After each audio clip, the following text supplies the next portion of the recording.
பேராசிரியர் அருணன், இதுல நீங்க எப்படி இதை நம்ம புரிஞ்சுக்கிறது? உண்மையிலேயே ஜனநாயகத்தினுடைய அடிப்படையிலான அம்சங்களை பற்றி தான் எதிர்க்கட்சியும் ஆளும் கட்சியும் விமர்சிக்கிறாங்களா, அல்லது தனிமனித தாக்காக அல்லது வாக்கு வங்கியை பெருக்கிறதுக்கான முயற்சி அதை எடுத்துக்க முடியுமா? அதாவது எதிர்க்கட்சி தலைவர் என்கிற முறையில, சட்டமன்றத்துல பிரதான எதிர்க்கட்சி என்கிற முறையில அண்ணா திராவிட முன்னேற்ற கழகமும் அதனுடைய பொதுச் செயலாளர் எடப்பாடியாரும் மாநில அரச, திமுக அரச, ஸ்டாலின் அவங்களுடைய அரசை விமர்சிப்பது என்பது இயல்பானது. அவரு அதை விமர்சிக்கணும். அப்புறம் இல்லாட்டி எப்படி அது எதிர்க்கட்சி தலைவர்? அது நம்முடைய தராசு ஷியாம் அவர்கள் அழகா சுட்டி காண்பித்தது போல அது ஜனநாயக நடைமுறை, இயல்பான ஒரு அரசியல் போக்கு. அது இருக்கத்தான் செய்யணும்.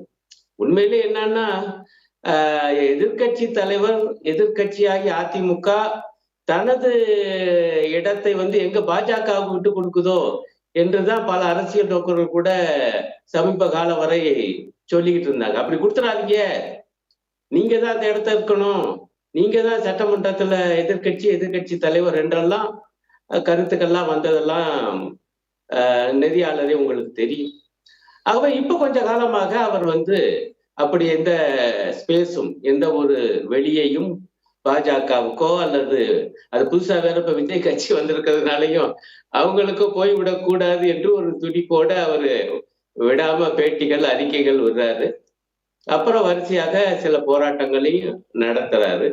அது இயல்பானது. இது அரசியல் வாக்கு வங்கி இதோட சம்பந்தப்பட்டதா என்றால், ஒரு அரசியல் கட்சி என்ற முறையில் அதனுடைய செயல்பாடுகள், அதனுடைய விமர்சனங்கள் எல்லாம் வாக்க நோக்கித்தானே, தேர்தலை நோக்கித்தானே.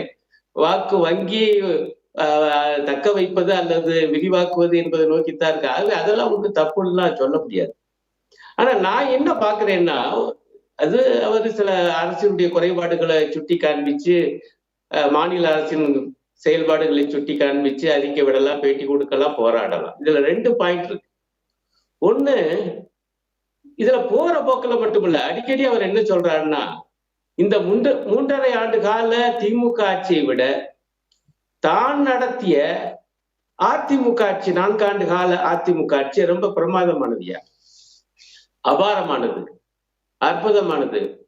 அந்த 4 ஆண்டு கால ஆட்சியோடு இந்த 3.5 ஆண்டு கால திமுக ஆட்சியை ஒப்பிடவே முடியாது. தப்பி தவறி ஒப்பிட்டீங்கன்னா இது மோசமானது. இதை வேற அடிக்கடி சொல்றாரு. இந்த வாதம் எப்படி எடுபடும் நினைக்கிறான்னு எனக்கு தெரியல. காரணம், 3.5 ஆண்டுகளுக்கு முன்புதான் இதே போல அவர் 2021 சட்டமன்ற தேர்தல்ல வாதங்களை முன் வச்சாரு. தமிழ்நாடு மக்கள் முன்பு, வாக்காளர்கள் முன்பு. அந்த வாதத்தை தமிழ்நாடு மக்கள் நிராகரிச்சு இவரை எதிர்கட்சியாக்கி திமுக அணியை ஜெயிக்க வச்சு திமுகவை ஆட்சியில் உட்கார வச்சிருக்காங்க. இப்ப பழையபடி அரியபுரா பாரதப்பட்டான்னு ஒரு பழமொழி சொலவட சொல்லுவாங்க. அதனால முதல்ல இருந்து ஆரம்பிக்கிற மாதிரி என்னுடைய ஆட்சி பிரமாதமானது, அது ஒப்பிட்டு பாருங்க மக்களை என வருவது, அதை முன்வைப்பது. அந்த விமர்சனத்துக்கான காரணத்தையும் அருணன், எதிர்கட்சி தலைவருடைய அந்த விமர்சனத்துக்கான காரணத்தையும் அவரே சொல்றாரு. கோவையில் 750 கோடி திட்ட மதிப்பீட்டில் பில்லூர் 3வது கூட்டு குடிநீர் திட்டம் தொடங்கப்பட்டிருக்குது. அது யாருடைய ஆட்சி காலத்தில் உருவாக்கப்பட்டது? அதே மாதிரி 479 கோடி ரூபாய் மதிப்பீட்டில் ஆத்துப்பாலம் உக்கடம் வரையிலான மேம்பாலம் அதிமுக ஆட்சியில் கொண்டு வரப்பட்டது. அது திமுகவால் இன்று செயல்படுத்தப்படுதுன்றார் இல்லையா? அதிமுக ஆட்சியில் கொண்டு வரப்பட்ட திட்டங்களை எல்லாம் திமுக செயல்படுத்துறதுன்னா கிளைம் யார் பண்றீங்கன்ற ஒரு விமர்சனத்தை முன்வைக்கிறார் எதிர்கட்சி தலைவர். இது என்ன வாதங்க? இவங்களுடைய திட்டம் சிலவற்றை திமுக அரசு முடக்கிடுச்சு அல்லது கைவிட்டுருச்சு என்று ஒரு பக்கம் விமர்சனம் பண்றாரு இதே எடப்பாடியார் தான். அவங்க துவக்கினா அந்த திட்டமிட்டதை இவங்க நடைமுறைப்படுத்தினா அது ஸ்டிக்கர் ஓட்டுறது அப்படின்னா இது என்ன வாதம்? ஒண்ணு கொண்டு முரணா இருக்கு நண்பரே. ஒண்ணு, நாங்க செஞ்சதை பூரா நீங்க செய்யல அப்படின்னு நிக்கணும். செஞ்சா நல்லதியா, நாங்க தான் திட்டமிட்டோம், நாங்க தான் துவக்கணும், பரவாயில்ல, நீங்க கைவிடல, செஞ்சிருக்கீங்க, நாங்க மக்கள்கிட்ட போய் சொல்றோம், ஐயா இது நாங்கள் உருவாக்கின திட்டம், பரவாயில்ல, இந்த அரசு தொடர்ந்து இது வெற்றிகரமாக அந்த திட்டத்தை முடிச்சு வைக்கும் போது அந்த பெருமை எங்களுக்கு உண்டுன்னு சொன்னா ரைட்டு. நீங்க ஏன் தொடர்றீங்கிற மாதிரி இது என்ன ஸ்டிக்கர் ஓட்டுற வேலைன்னா இது எப்படி வாதம் எனக்கு புரியல. அதான் ஷியாம் அவர்கள் சொன்னாரு, எனக்கு 5 வருஷம், நீங்க ஒரு 4 வருஷத்துல ஒரு திட்டத்தை துவங்குறீங்க, அல்லது 5வது வருஷத்துல ஒரு திட்டத்துக்கு கால்கோள் விழா நடத்துறீங்க, அதை முடிக்கிறதுக்கு நீங்க மீண்டும் ஆட்சிக்கு வழி இல்ல. அடுத்து இன்னொரு கட்சியுடைய ஆட்சி வந்தா அவங்க அதை நடைமுறைப்படுத்த வேண்டாமா? பண்ணுனா நீங்க பாராட்டணும்ல, பாராட்ட வேணாமியா? இகழாமலாவது இருக்கணும்ல, ஸ்டிக்கர் ஓட்டுறீங்கன்னு.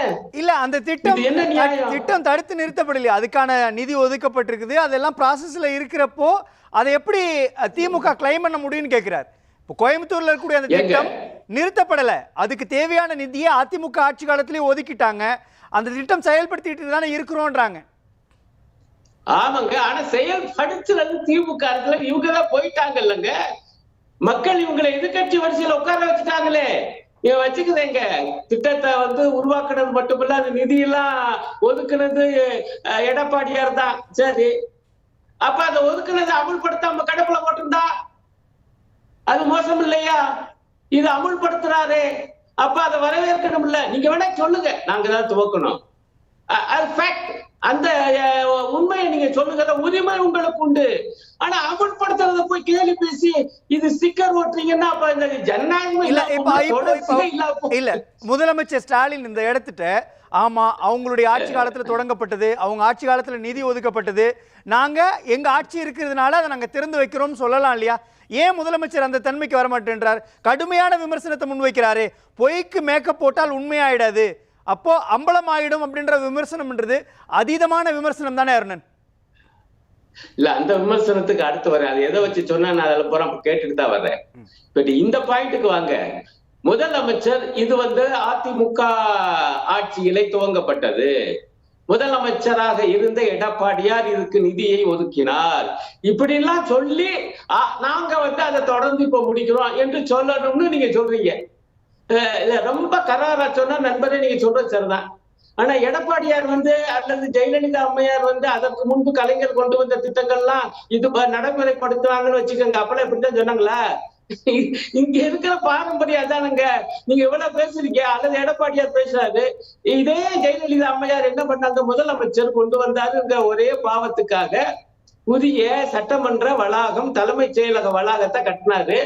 அங்க கொண்டு போக மாட்டேன், இந்த சட்டமன்றத்தையும் செயலகத்தையும் சொல்லி அது மருத்துவமனை ஆக்கிற ஜெயலலிதா அம்மையார் இல்லையா? இதே அதிமுக பொதுச் செயலாளர் இல்லையா? அன்றைய இவங்களுக்கு எல்லாம் என்னங்க தகுதி இருக்குது இந்த மாதிரி எல்லாம் பேச? ரைட்டுங்க, அவரு சொல்லணும்னு வேணா சொல்லுங்க, நான் ஏற்றுக்கொள்கிறேன். ஆனா இது ஸ்டிக்கர் ஓட்டுறதுன்னா அது எப்படி, என்ன நியாயம் எனக்கு புரியல.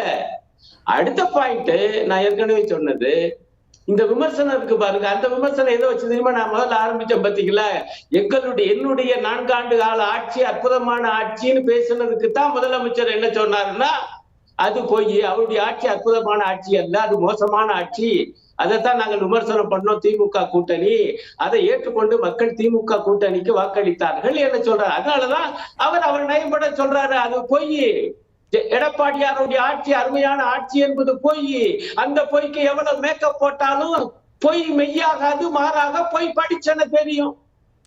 இல்ல எப்படி அதை நீங்க ஒட்டுமொத்தமா அதிமுகவுடைய அந்த 10 ஆண்டு ஆட்சியே தமிழ்நாட்டுக்கு எதுவுமே செய்யல, திமுக ஆட்சியினுடைய இந்த 3.5 ஆண்டுகால ஆட்சி தான் தமிழ்நாட்டினுடைய வளர்ச்சிக்காக பெரிய பங்களிப்பை செஞ்சாங்கன்னு சொல்லிட்டு கடக்கிறது நியாயமான விமர்சனமா பேராசிரியர் அருணன்? இல்ல, நான் அப்படியா பேசினேன்? இல்ல, அப்படி கடக்கலாமான்னு கேக்குறேன். இல்லடா, நீங்க சொன்னீங்கன்னு சொல்லல, நான் முதலமைச்சர் ஸ்டாலின் சொல்லும்போது அப்படித்தானே விமர்சிக்கிறார். 10 ஆண்டுகள் திமுக ஆட்சி, 10 ஆண்டுகள் அதிமுக ஆட்சியில எதுவுமே செய்யலன்ற ஒரு விமர்சனத்தை முன்வைக்கிறாரே முதலமைச்சர். இல்லங்க, அவர் அப்படி பேசலங்க. எதுவுமே செய்யலைங்கிற வார்த்தை அவரு சொன்ன மாதிரி தெரியல. நான் இப்ப அது கூட பார்த்துட்டு தான் வர்றேன். அவர் என்ன சொல்றாரு, எடப்பாடியாருடைய ஆட்சி அருமையான ஆட்சி, சிறப்பான ஆட்சி, ஆகவே மீண்டும் எங்களுக்கு ஓட்டு போடுங்க, என்னை முதலமைச்சர் ஆகுன்னு கேட்கிறாரு. அது பொய்ங்கிறாரு. நான் சொல்றேன் அந்த குற்றச்சாட்டு உண்மை. ஏன்னா நாங்கள் அதைத்தான் சொல்லி வந்தோம் 3.5 ஆண்டுகளுக்கு முன்பு சட்டமன்ற தேர்தல்ல. என்ன சொன்னோம், ஏங்க இதெல்லாம் மறக்க முடியுமா? தூத்துக்குடியில இவருடைய போலீஸ் 14 பேரை சுட்டுக் கொண்டது, அதை நான் டிவி போல தெரிஞ்சுக்கிட்டேன்னு சொன்ன ஆட்சி தானுங்க இவருடைய ஆட்சி. அப்புறம் மோடி அரசு கொண்டு வந்த அவ்வளவு மோசமான மசோதாக்களையும் ஆதரிச்சு ஆட்சி இல்லையா? 3 வேளாண் சட்டங்களை ஆதரிச்சு எப்படிங்க எவ்வளவு தீவிரமா பேசினாருங்க அன்றைய முதலமைச்சர் எடப்பாடியாரு. கடைசியில என்னாச்சு? விவசாயிகளுடைய போராட்டத்தின் காரணமாக மோடி அரசு அவற்றை திரும்ப பெற வேண்டி வந்தது. முஸ்லிம்களுக்கு அநீதி இழைக்கிற அந்த சிஏஏ சட்டத்தை, குடியுரிமை திருத்த சட்டத்தை கொண்டு வந்தார் மோடியும் அமித்ஷாவை ஆதரிச்சது.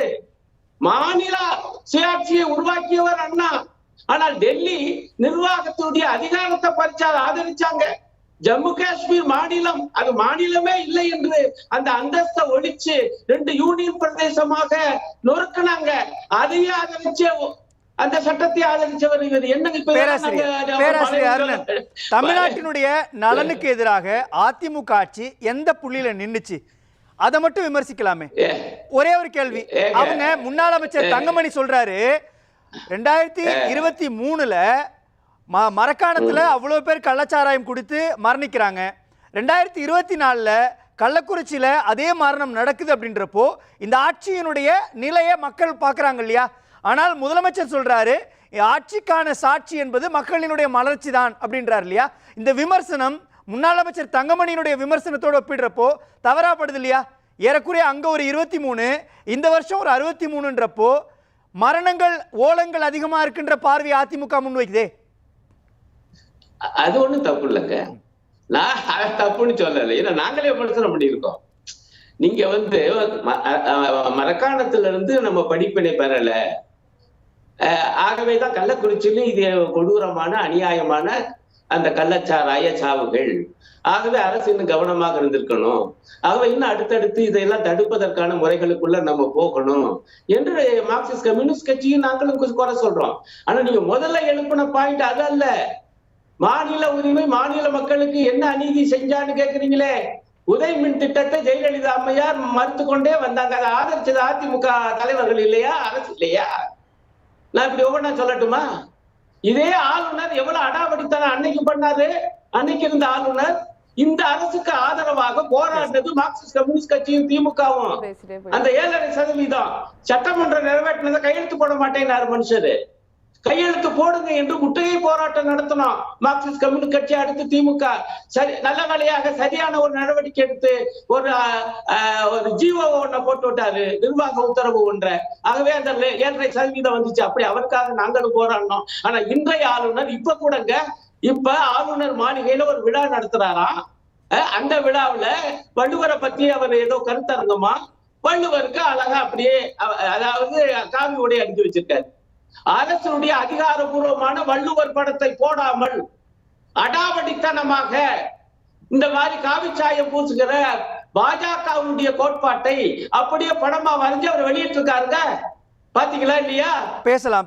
இந்த விமர்சனத்துக்கான பதிலை இல்ல பேராசிரியர், இந்த விமர்சனத்துக்கான பதிலை அதிமுகவினுடைய சிவசங்கரியும் மதிவானம் தான் சொல்லணும். அவங்கள்ட்ட பேசலாம் இருக்கிறாங்க. பேராசிரியர் அருணன், மிகச் சுருக்கமா சொல்லுங்க. ஆமா, நான் இன்னொரு நிகழ்ச்சி, அதாவது இங்க சகோதரி பேசினாங்க சாம்சங் போராட்டத்தை பத்தி அருணன் குறிப்பிடவில்லைன்னு.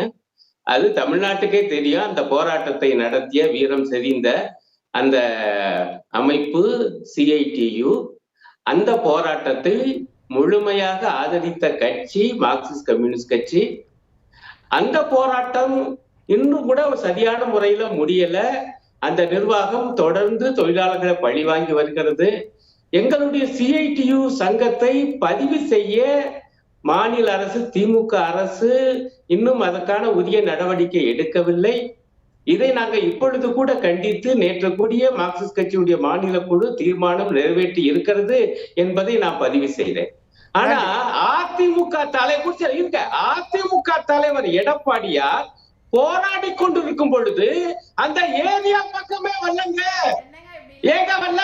இவர் எதிர்கட்சி தலைவர், மாவட்ட செயலாளர் அமைச்சர் வரவே இல்லையா? என்ன சார் அப்பட்டமா சொல்லிட்டு இருக்கீங்க? இப்ப நீங்க கூட்டணியில இருக்கீங்களா, தாங்கி பிடிக்கிறீங்களா? ரெஜிஸ்ட்ரேஷன் பண்ணி கொடுத்துட்டீங்களா? எங்க போயிருக்கீங்க? இன்டர்நேஷனல் லெவல்ல போயிருக்கீங்க அப்பீலுக்கு. இங்க மரியாதையா பேசுங்க. எடப்பாடியாரையே வரல. மரியாதையா தாங்க பேசிட்டு இருக்கேன். நீங்க வாங்கி கொடுத்தீங்களான்னு கேக்குறேன். ஒரு வார்த்தை கூட தப்பா பேசல. வாங்கி கொடுத்துட்டீங்களா நீங்க? நீங்க இல்ல, நீங்க உங்களுடைய பேச்சு பாருங்க. நீங்க பேசுங்க, நான் பொறுமையா கேக்குறேன். பதில் சொன்னா இல்ல சார், நீங்க வரலன்னு பொய்ய சொன்னா பொது வெளியில எடப்பாடியா வண்டியில ஏங்க எங்க மாவட்ட செயலாளர் வந்தாங்க, மந்திரிங்க வந்தாங்க, வேற என்ன செய்யணும்? முன்னாள் மந்திரிங்க வந்தாங்க, வேற யார் வரணும்? மந்திரியா முண்டா ஏக பொதுச் செயலாளர் அந்தந்த ஏரியா பிரச்சனைக்கு அந்தந்த மாவட்ட செயலாளர் மந்திரிங்க தான் வந்துட்டு இருக்காங்க, பிரதிநிதிகள் வர்றாங்க. இது கள்ளக்குறிச்சிக்கு போயிட்டாரா? கள்ளக்குறிச்சி மரணத்துக்கு போயிட்டாரா முதலமைச்சர்? அதை கேட்டீங்களா? கள்ளக்குறிச்சி மரணத்துக்கு முதலமைச்சர் போனாரா சார்? அருணன் பொங்கி எழுறீங்க, அதை கேட்டீங்களா நீங்க? 63 பேர் இறந்துருக்கு. ஒரு அனிதா மரணத்துக்கு போன முதலமைச்சர் 63 பேர் இறந்து போனீங்களா? நாங்க ஒரு விஷயத்தை நாங்க சொல்லி ஆகணும். ஒரே நிமிஷம் இருங்க மதிவாணன். இன்னும் எரிமலை ராமச்சந்திரன் முதல் சுற்றே எரிமலை ராமச்சந்திரன் ரொம்ப நாளா காத்துட்டு இருக்காரு.